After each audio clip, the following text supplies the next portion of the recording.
Alright, welcome back from Christmas break. This is 7-1 geometric mean, standard 12.0. Objective. Students will be able to find the geometric mean between two numbers and solve problems involving relationships between parts of a right triangle and the altitude to its hypotenuse. Okay, so we're going to learn some stuff about the geometric mean today and how we can use that. First of all, what is a geometric mean? Here we go. Geometric mean is the positive square root x, that number will be x, of the product of two positive numbers. So here you have a few different ways to write it. Now this is the general way that we could find the geometric mean. A is to the geometric mean as the geometric mean is to B. So if you're given two numbers, you could set up this ratio problem. Or you could write it like this. If you were to take the cross products, you'd get x times x and a times b. So you get x squared equals AB, and then if you take the square root of both sides, right, then you need to get x equals the square root of AB, and so that's where we get this basic formula from for finding the geometric mean, and it works out pretty well. So we're gonna find the geometric mean of these two numbers. So if the geometric mean is x, let's use blue here. The geometric mean is x, then we could say that x equals square root of 15 times 20. Now I'm going to use my skills and what I know how to do with radicals, and I'm going to leave that as 15 times 20, and I'm going to break this down to 3 and 5, and I'm going to break this down to 5 and 4. Well, right away I got a pair, so I know I can bring that out, 5, and it looks like I'm going to be able to bring something else out, so I'm just going to say times, put my square root, and I could break that 4 down to 2 and 2. So yeah, I could bring a 2 out as well, because remember I can bring out pairs. So I can bring out a 5 times a 2, and it looks like this guy is what's going to have to stay inside. It's all by itself. So 5 times 2 rad times rad 3, well that's the same thing as 10 rad 3. There's my answer. That's the geometric mean. So why don't you guys go ahead and see if you can find the geometric mean of these numbers. Just plug it into these formulas and go. And again, you could use any one of these. I think this is probably the easiest one to just go to when they give you the A and the B, which is what these numbers are. So go ahead, see if you can do that, and I'll show you what the answers are in just a bit. You may want to pause the video. Alright, so here's the answers you should have got. Hopefully you can check your work, make sure you got these same things. Basically 4 times 9 is 36, and the square root of 36 is 6. 6 times 15 is a little bit more complicated, but 6 times 15, let's see, that's the same thing as 90. And if you would take the square root of 90, you would simplify it down to 3 rad 10. So that's how I got those. Alright, let's talk about the next thing here. It's theorem 7.1, and it says if in a right triangle, the hypotenuse is altitude. So here's the hypotenuse, and here's the altitude of the hypotenuse, divides the triangle into two similar triangles. Okay, so what happens when we take the altitude of the hypotenuse of a right triangle, we're going to get another right triangle here and another right triangle here, and these triangles are all similar. So this little triangle here is similar to this bigger one here, and both of those are similar to this whole triangle here. Really a neat thing that happens. And I mean, you could keep doing this, right? We could take the altitude of this hypotenuse and we get more similar triangles, and then the altitude of that, and the altitude of that, and the altitude of that, and you could just keep going on and on and on, and you have infinite similar triangles. It's pretty neat. So to the right is a picture of the many similar triangles, right? So here's it broken down, right? So here's that one on the right, here's that small one. Really kind of cool. Oh, actually, I'm sorry. Here's the whole triangle. Yeah. This is the same guy just flipped over so you could see it a little bit differently. But you could see how these two would be similar, right? BDC is the same thing as BAC. Anyway, let's see what the examples say here. Example 2, find the corresponding sides to AD. Well, let's look up here.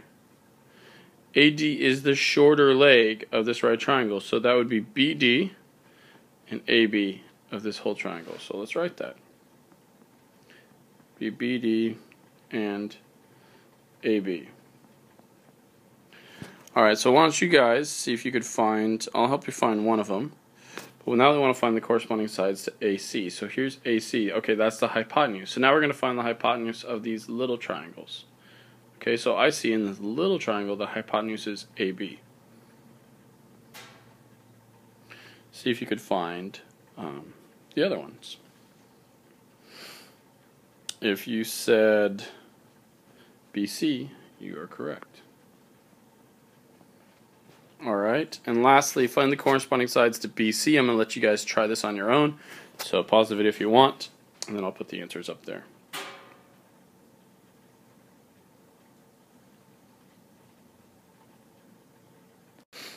Well, BC, when we're looking at the larger triangle, is just the longer side leg. So if we were looking at the shorter triangle, the longer side leg is BD. And if we are looking at the bigger triangle, the longer side leg is DC. That's a horrible D.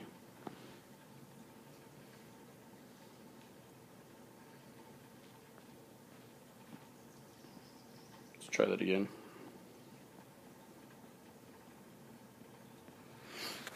Okay, let's go on to the next page. Okay, theorem 7.2. This says the altitude of the hypotenuse of a right triangle, so again, here's that altitude of the hypotenuse, is actually the geometric mean of the segments of the hypotenuse. So it's going to be the geometric mean of AD and DC. That's really interesting. So we can actually take AD, multiply it by DC, take the square root, and that'll give us the distance here, BD. So let's use this triangle right up here. And it says if AD is 3, so right here is 3, let's fill some of this in. And DC is 14. Find BD. Well, BD would be the geometric mean, so we would just take the square root, and we'd say BD equals the square root of 3 times 14. 3 times 14 is 42.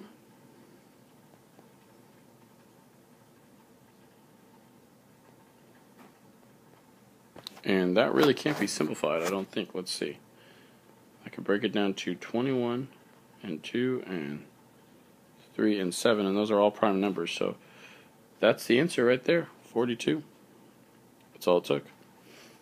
All right, let's try the next one. I want you guys to see if you can do that one on your own, but I'll help you just filling in the information. Now they're saying that AD is 6, so I'm going to put a 6 there, and they're saying that DC is 13.5.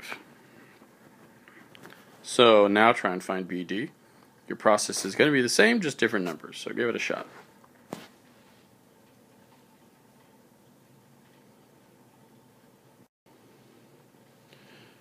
Okay, hopefully again you said BD equals the square root of 6 times 13.5. Alright, 6 times 13.5, that's a little tricky. So this is what I do in my head whenever I got weird things like that to multiply. I don't know how to multiply a half as well as I know how to multiply wholes. So what I'm going to do is I'm actually going to, in my head, and I could do it in paper just to show you, but in my head I know that I could take that 6 and I could cut that in half, and I could take that 13.5 and I could double it, and I'd have the same thing. So instead of trying to multiply 6 times 13.5, I'm going to multiply 3 times 27, which is a lot easier to multiply because 3 times 7 is 21 and 3 times 20 is 60, so my answer is 81. And what do you know? That is a perfect square because the square root of 81 is 9. So there we go. Easy. Let's move on to another type of problem here. This does get a little bit more interesting. Now they're saying in theorem 7.3, given, again, the altitude of the hypotenuse of a right triangle, each leg is actually the geometric mean of the adjacent hypotenuse segment and the hypotenuse. Okay, so we could say that xy now is the geometric mean of xw and xz. Or we could say that yz is the geometric mean of zw and zx. So that's what they mean by that each leg is the geometric mean of the adjacent hypotenuse segment, so that closest segment of the hypotenuse, and the whole hypotenuse. Alright, well let's let's put this into some practice here first. And this problem's a little bit going on here, but that's okay. We can still pull it off.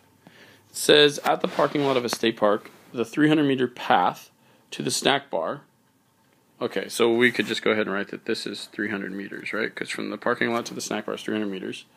And the 400-meter path to the boat rental. Okay, so over here's the boat rental down here, so we'll say 400 meters here. And right away, I'm going to stop reading because I want to show you guys something. I have a right triangle. And we haven't officially learned this yet, but I'm going to use Pythagorean theorem to say that this whole distance here is going to be 300 squared plus 400 squared will be equal to the square of this. So I'm going to do this side work down here in the bottom just to show you guys. So we could say 300 squared plus 400 squared equals whatever this distance is, AB squared. Well, it's going to get a little bit big, but you can just kind of trust me on this. It's 300 squared is going to be 90,000, and this is going to be 660,000, and this is still just going to be AB squared. And 90,000 plus 160,000 is 250,000.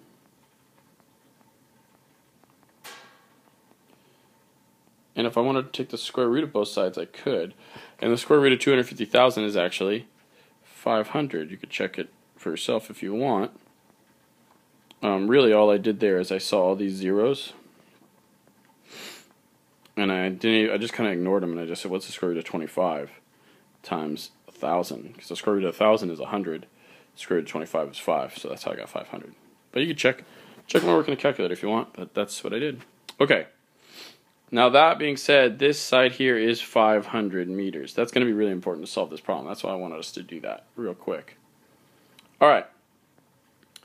So Sean walks straight from the parking lot to the ocean. So here's Sean's path right here, CD. And we want to know how far is the snack bar. How far is he from the snack bar? Okay, so after he walks to the ocean, how far is he from the snack bar? Okay, well, we know this distance here. This is a leg, and here is a segment of the hypotenuse, and here's the whole hypotenuse. So we know that this leg is the geometric mean for this whole hypotenuse and this segment of the hypotenuse, which we don't know. So let's call that x. So there's a few different ways we can write this, but in this situation, since we're not solving for the geometric mean, I'm going to use the ratios that we see right here, okay? So I'm going to say that x is to 300 as 300 is to 500. And that's another way we could write out a geometric mean problem. The difference is here that this is my geometric mean, that 300. So that's why I didn't write a square root, because I'd end up with this equation with the square root, and we haven't really gone over how to solve those yet, so I'd rather set it up like this. Okay, well, right away I could see that I could just cross off these zeros, right, and reduce that to 3/5. Then I can cross multiply, and I get 5x equals 3 times 300. Well, that's 900. And I could divide both sides by 5. See. Obviously my 5's cancel out. And I don't really know what 900 divided by 5 is off the top of my head, but I know that if I was to divide 900 into 1,000, I would get 200, right? So this is going to be a little bit less than 200. I think it's going to be 180. Check that with a calculator if you want, but pretty sure that I'm right. So we get that x equals 180. So right there would be 180 meters. And that's how you do that problem. Alright, summary. Describe in words how you find the geometric mean of two numbers. So kind of try and give me a step-by-step process of how you find the geometric mean. Okay, adios.